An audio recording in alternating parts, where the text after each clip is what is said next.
Indolo Pokawa and his team have been walking cross-country with one message: stop the rape culture. They arrive in Kamakwe, a rural town in northwest of Sierra Leone, where they hold a town hall meeting, talking to the community on ways to stop gender-based violence in the home. For this place, we ask for forgiveness. The men wash the women's feet as they beg for forgiveness from the women in the country, and by extension the world, for the wrongs of sexual and gender-based violence made against them. I nearly cried. I felt so emotional washing the feet of my fellow human beings, women that have been disadvantaged over the years. I felt so touched. The women say they've never witnessed anything like this, as they accept the apology.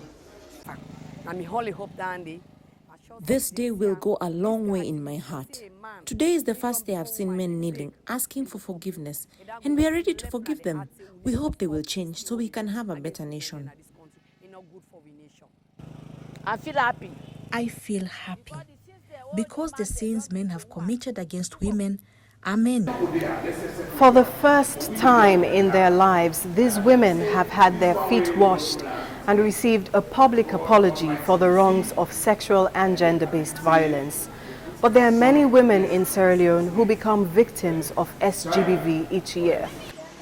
In 2019, Sierra Leone's president declared the prevalence of rape and sexual violence a national emergency. Almost a year later, the country was shaken by the rape and killing of 5-year-old Khadija Sako. Her story is one of the inspirations behind the walk.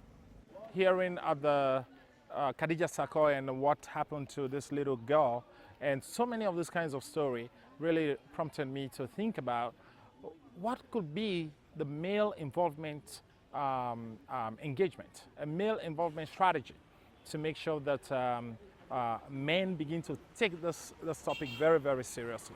And so I thought about walking. And they have been walking for over 18 miles a day from town to town.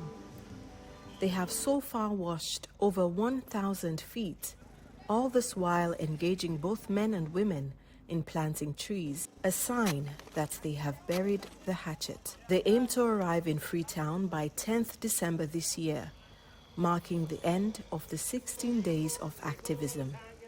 Antonia Howard, BBC News, Sierra Leone.